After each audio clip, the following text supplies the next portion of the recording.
আজকে আমরা কথা বলবো যে পশ্চিমবাংলা থেকে যারা আজমির শরীফে ভ্রমণ করতে যায় তাদের যে সমস্ত গাইডলাইন সেই সমস্ত বিষয় নিয়ে আমরা কথা বলবো। মূলত ভাঙড়ের বিভিন্ন এলাকা থেকে আমরা বার হয়েছিলাম প্রথম দিনে ফুরফুরা শরীফে জিয়ারাত করার পরে। সেখান থেকে রাতের দিকে আমরা গাড়ি ছেড়ে দিয়ে রওনা হয়েছিলাম এবং সারা রাত গাড়ি চলার পরে আমরা ভোরবেলা পৌঁছে গিয়েছিলাম তোমার বর্ধমান রানীগঞ্জ আছে শামসুদ্দিনের মাজারে। এখানে কি আছে? এখানে মাজার আছে, শামসুদ্দিনের মাজার আছে, দর্শনীয় মাজার, জিয়ারত করা হয়। এরপরে কোথায় যাওয়া হবে? এরপরে যাবো দেবা শরীফ। আচ্ছা, ওটা কোথায়? ওটা উত্তরপ্রদেশ।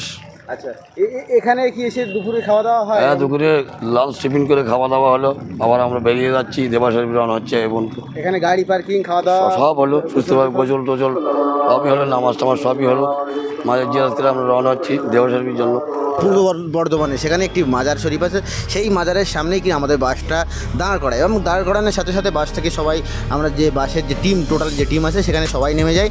নেমে যাওয়ার পরেই কিন্তু সেখানে বিশাল এরিয়া জুড়ে যে মাজারটা, সেই মাজারের মধ্যে বিভিন্ন স্টল থেকে শুরু করে গোসলখানা থেকে শুরু করে টয়লেট সব কিছু এভরিথিং ওর মধ্যে আছে এবং গাড়ি পার্কিং সব কিছু একেবারে ঠিকঠাক ছিল। সেখানে আমরা গাড়িতে নেমে প্রথমে গোসল করলাম। গোসল সারার সাথে সাথে আমাদের যে গাড়ির মধ্যে যে রাঁধুনিরা আছে তারা কিন্তু একটা 4-5 জনের টিম আছে, তারা তাদের সরঞ্জাম গুছিয়ে নিয়ে এই মাজারের মধ্যে একটা সাইডে জায়গা আছে, বিশাল একটা জায়গা আছে, মাঠ আছে এবং সেখানে স্নান করার পুকুরও আছে।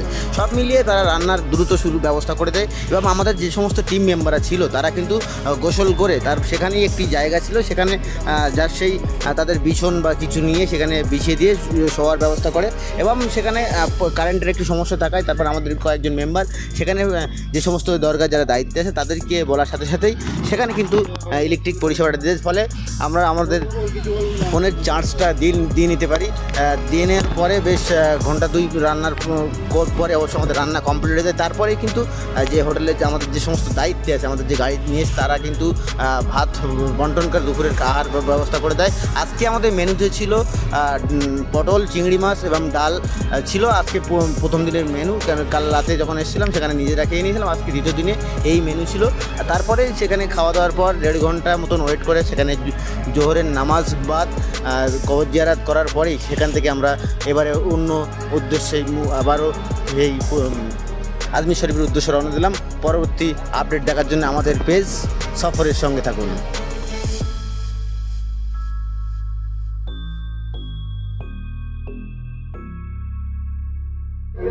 দাদা, এই দরগাটার নাম কি এবং কোথায় অবস্থিত কি এক বিষয়? এটা আমাদের পশ্চিমবঙ্গ ওয়েস্ট বেঙ্গলে আমাদের এটা প্রসিদ্ধ। এখানকার যে আমাদের পীর দুর্গা হুজুর গোসে বাংলা শামসুদ্দিন শাহ ইন্দ্রাবি বাঙালি সব থেকে বড়, মানে আমাদের পীরের মধ্যে সব থেকে বড় যেহেতু পুরো এলাকা। আমার নাম আমাদের পশ্চিম বর্ধমানের মধ্যে, বর্ধমান ডিস্ট্রিক্ট। এই জায়গাটার নাম? এই জায়গার নাম রানীগঞ্জ। এই হুজুর কত সাল থেকে এখানে আছেন? তার জন্ম বা মৃত্যু সাল কি? এই মোটামুটি 250 বছর থেকে আছেন। 250 বছর। এই দুর্গা 120 বছর হয়ে গেছে। এর মেরামতির জন্য আবার 120 বছর পর ভাঙা হচ্ছে, শহীদ হয়ে আবার নতুন করে করা হচ্ছে। এই সাইডে বিভিন্ন স্টল দেখুন, এই স্টলগুলো কি? এই স্টলগুলো হচ্ছে সিন্নি দোকান, আপনার চাদর, যেখানে এখানে চাদর পেশ করা হয় বাবার দরবারে, সেই জন্য এই স্টলগুলো করা হয়েছে। বিভিন্ন মাজারে দেখা যায় একটা নির্দিষ্ট দিনে একটা অনুষ্ঠান হয়, এখানে কি সেরকম কোনো? আমাদের সপ্তাহে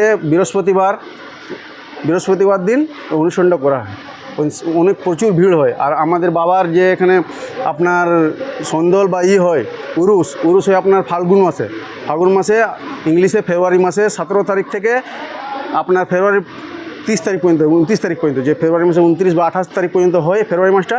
সেদিন 9 দিন এখানে পুরো মেলা, পুরো প্রচুর পরিমাণে ভিড় হয়। প্রতিটা মাজারে দেখা যায় বাবাদের বিশ্বের একটা আলাদা একটা কেরামতি দেখা যায়। এই হুজুরের আলাদা কিছু আছে এখন কিন্তু আপনাদের নজরে আছে? হ্যাঁ, এখানকার আমাদের বাবার অনেক কেরামতি আছেন। যেখানে আপনি উজু বানিয়েছেন সেখানে মিষ্টি জলের কুয়ো আছে। যেখানে আপনি উজু বানিয়েছিলেন বাবা, ওখানকার বরাবরের জন্য মিষ্টি জল আছে।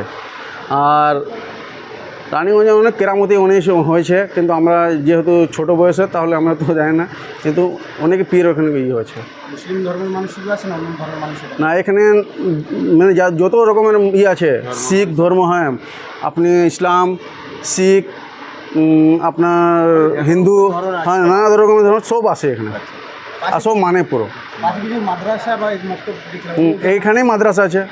এই হ্যাঁ মাজারের ভিতরে মাদ্রাসা আপনার মসজিদ সব মাদ্রাসা কার নাম হ্যাঁ এখানকার যে বাইরে বাইরে যেমন হয়ে গেল আপনার ঝাড়খণ্ড বিহার কলকাতা সেখানে বাইরে বাইরে থেকে এখানে আমাদের মাদ্রাসাতে আসে পড়তে।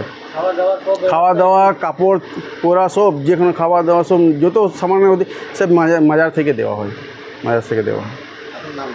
আমার নাম শেখ সাহাবুদ্দিন।